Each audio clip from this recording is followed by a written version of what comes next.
Ameen rounds உங்களை அன்போடு வரவேற்கிறது. நாம் சைக்காலஜியை தமிழில் தொடர்ச்சியாக பார்த்துட்டு வர்றோம். அதில் சிந்தனைகள் பலவிதம். சிந்தனை சீர்கேடுகள் தான் நம்ம வாழ்க்கையை சிதைக்கிறது என்று புரியுது. சிந்தனையை சீர்படுத்தினால் அது துக்க நோயை குணப்படுத்தும் என்று ஏரோன் பெக் என்னும் சைக்காட்ரிஸ்ட் அறிவுபூர்வமாக 1970களில் நிரூபித்தார். சிந்தனையின் திரிபுகள், அதாவது காக்னிட்டிவ் டிஸார்டர்ஸ் பற்றி மிக விரிவான பங்களிப்பு செய்தவர் இவர். சிந்தனையின் திரிபுகள்னா என்ன? துக்க நோய் மட்டுமின்றி தற்கொலை நடத்தைகள், உறவு சிக்கல்கள், உண்ணும் குறைபாடுகள், பாலியல் குறைபாடுகள், போதை, அடிமைத்தனத்தின் நிலைகள் என்று பல விஷயங்களுக்கு ஏரோன் பெக் முறைகளை இன்றும் உளவியலாளர்கள் சிந்தனை நடத்தை சிகிச்சை, அதாவது காக்னிட்டிவ் பிஹேவியர் தியரி மூலமாக கையாளுறாங்க.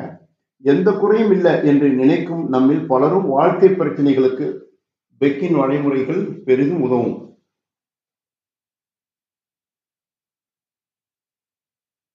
சிந்தனையின் திரிபுகள் நம் எல்லோருக்கும் இருக்குது. பிரச்சனைகளின் போது வந்து போகும். சிலருக்கு அது உறைந்து போய் அதுவும் சகஜமாகி எதிர்மறையாக யோசிக்க வைக்கும். அவை தவறான முடிவுகளையும் உறவு சிக்கல்களையும் ஏற்படுத்தும். அடுத்தது நம்ம பார்க்கிறது கருப்பு வெள்ளை சிந்தனை, பிளாக் அண்ட் ஒயிட் தாட்ஸ் என்பது ஒரு கடினமான மனநிலையை குறிக்குது. இது ஒரு அறிவாற்றல் சிதைவை குறிக்கும் சொல்லாகும். இது ஏற்படுத்தும் விளைவுகளை பற்றி நம்ம பார்க்கலாம். கருப்பு வெள்ளை சிந்தனை ஒரு மனிதரின் மன ஆரோக்கியத்தை பாதிக்கும். இந்த சிந்தனைகள் உள்ள மனிதர் அடிக்கடி எப்போதும் ஒருபோதும் இல்லை, சரியானது, பயங்கரமானது, நல்ல, மோசமான போன்ற வார்த்தைகளை உபயோகிப்பாங்க. இவர்கள் எப்போதும் எதிர்மறையான சுய பேச்சுக்களில் ஈடுபடுபவர்கள். புதிய முயற்சிகளை தவிர்ப்பாங்க. மனிதர்களை மிகவும் நல்லவர்கள் அல்லது மிகவும் கெட்டவர்கள் என்று இரு வகையாக மட்டுமே இவர்கள் பிரிப்பாங்க. பொதுவாக மனிதர்கள் யாரும் முழுக்க முழுக்க நல்லவர்களும் அல்ல, கெட்டவர்களும் அல்ல. ஆனால் கருப்பு வெள்ளை சிந்தனை உள்ள மனிதர்கள் பிற மனிதர்களை ஒரு நடுத்தர நிலையில் இருந்து பார்க்க மாட்டாங்க. ஒருவர் 90% நல்லவர், 10% கெட்டவர் என்று இருக்கும் நிலையே இவர்கள் முழுக்க முழுக்க நல்லவர்கள் அல்லது மிகவும் கெட்டவர்கள் என்று பிரித்துவிடுவாங்க.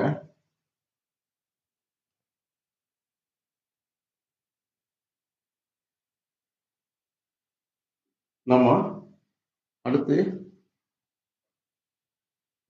மேலும் பார்க்கலாம். அதாவது கருப்பு வெள்ளை சிந்தனைனா என்ன? தர்க்க ரீதியில் பிழையானவை என சற்று யோசிச்சா சம்பந்தப்பட்டவர்களுக்கே தெரியும் எது கருப்பு வெள்ளை சிந்தனை.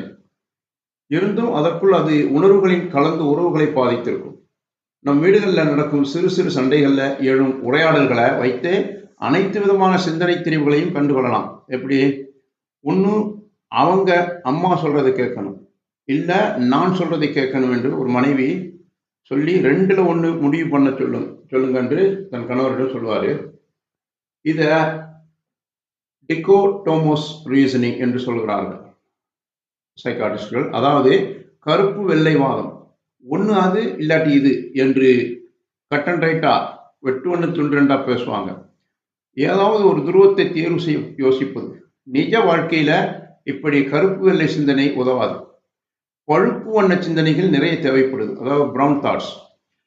அம்மாவும் வேண்டும், மனைவியும் வேண்டும், முதலீடும் செய்யணும், சிக்கனமாக இருக்கணும், சுதந்திரமும் கொடுக்கணும், பிள்ளைகளுக்கு பொறுப்பும் கட்டுப்பாடும் வளர்க்கணும். இப்படியாக இரண்டும் கலந்த வாழ்வுதான் நம்முடையது.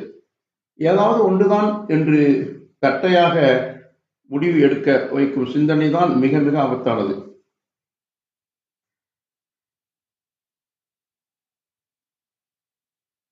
இந்த சிந்தனைக்கு இன்னொரு பெயரும் உண்டு, ஆல் ஆர் நன் திங்கிங்.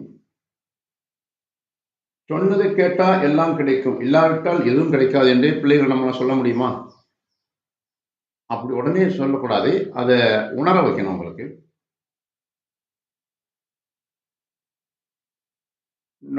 தலைமுறைகளாக பேசிக்கொள்ளாத குடும்பங்கள் நமக்கெல்லாம் தெரியும்.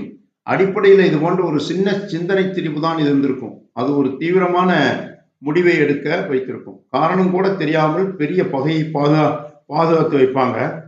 இது நல்லது அது என்பதற்கு பதில் இதுவும் அதுவும் என்று யோசிக்க இடம் கொடுத்தால் பிரச்சனை அடுத்த கட்ட தீர்வை நோக்கி நகரும். அதாவது ஒரு கட் அண்ட் ரைட்டா ஒரு பதிலை சொல்லாம இது அல்லது அது என்பதற்கு பதில் இதுவும் அதுவும் என்று யோசிக்க இடம் கொடுக்கணும். உறவுகளுக்கிடையே ரெண்டு தரப்பையும் யோசிக்கணும்.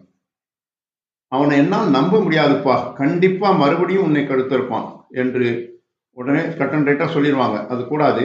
வைத்த நம்பிக்கைக்கு ஒரே ஒரு முறை குந்தகம் விளைவித்ததுக்கு காலம்புறாவும் கழுத்தறுப்பவன் என்ற பட்டம் தருவது அதீத பொதுமைப்படுத்துதல், அதாவது ஓவர் ஜெனரலைசேஷன். இது நம் மனதின் இயல்பு. கவனமாக இல்லாவிட்டால் அது மிக இயல்பாக நம் எல்லோருக்கும் வந்துவிடும்.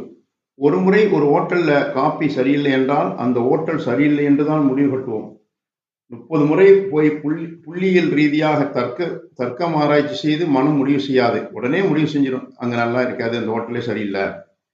உடனடியாக ஒரு பொது முடிவு எடுக்க துடிக்கும் மனம். ஒரே ஒரு அனுபவத்தை வைத்து பெரிய அபிப்பிராயத்தை ஏற்படுத்தும். மனைவினாலே இப்படித்தாங்க, இந்த ஊர்க்காரிடம் ஜாக்கிரதையா இரு, அந்த சாதிக்காரர் ரொம்ப கெட்டி, அவங்ககிட்ட கவனமா இருக்கணும் என்ற பேச்செல்லாம் நல்லதில்லை. இந்த தொழில்னா இப்படித்தான் இருக்கும், ஃபாரின் போனா இப்படித்தான் இருப்பாங்க, பணம் வந்தா இப்படித்தான் ஆவாங்க என்று பல புது முடிவுகள் நம்மிடம் உண்டு. அது கூடாது என்கிறாங்க. இந்த எண்ணங்கள் போதிய அனுபவத்தில் வந்தவையா என்று ஆராயணும். பல அபிப்பிராயங்கள் கால ஓட்டத்தில் மாறும். மாற்று எண்ணங்களும் மாற்று அனுபவங்களும் ஏற்படும் போது பல பொதுமைப்படுத்துதல்கள் காணாமல் போகும், அதாவது ஜெனரலைசேஷன் இல்லாமல் இருக்கும். ஆனா மனதின் ஓட்டத்தில் இப்படிப்பட்ட வேகமான முடிவுகளை இந்த திரிபுகள் நம்மை எடுக்க உதவுகின்றன. உணர்வுகளின் தாக்கம்.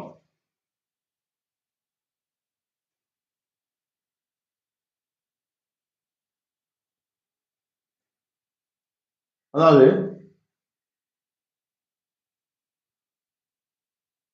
உதாரணமாக முதல் முறையாக நீங்க மும்பை செல்கையில உங்களின் பெட்டி காணாமல் போயிடுச்சு. மும்பை மீதோ மும்பை எக்ஸ்பிரஸ் மீதோ தவறான அபிப்பிராயம் கொள்ள தேவையில்லை. இது எந்த ரயிலிலும் நிகழலாம். நாமும் பத்திரமா பெட்டியை வைத்துக் கொண்டிருக்கணும். பத்திரமா வைத்திருந்தோமா என்பதுதான் கேள்வி. அதை விட்டுட்டு மும்பை மீது வெறுப்பு கொள்ளுதல் பயன் தராது. ஆனா மனதில் உள்ள விரக்தி மும்பைக்காரர்கள் மேல் கோபமாகவும் அவர்களை திருடர்களாகவும் பார்க்கும் மனோபாவத்தை ஏற்படுத்தும். இது ரொம்ப தப்பு. ஏன்னா ஏதோ ஒரு செஞ்ச தப்ப அந்த ஊர் ஃபுல்லா, அந்த சிட்டி ஃபுல்லா நம்ம சுமத்தக்கூடாது. அது எல்லா இடத்துலையும் எல்லாரும் நல்லவங்களும் இருப்பாங்க, கெட்டவங்களும் இருப்பாங்க. இன்னும் இது போன்ற நிறைய சிந்தனை திரிபுகள் உள்ளன. ஒவ்வொன்றாய் நம் வாழ்க்கையில பொருந்தி பார்க்கலாம். யோசிங்களா, நம்மிடம் உள்ள தவறான சிந்தனைகள் பெரும்பாலும் ஒரு சில அனுபவங்களால் ஏற்பட்டவைதான். அதை ஆராய்ஞ்சு பார்க்காம அதுதான் முடிவுன்னு நினைக்கிறோம். அப்படி அல்ல. அவற்றை காலந்தாழ்த்தி உணர்வுகளின் தாக்கம் இல்லாமல் ஆராய்ஞ்சா அவை காலாவதியான கருத்துக்கள் என நமக்கே தெரியும்.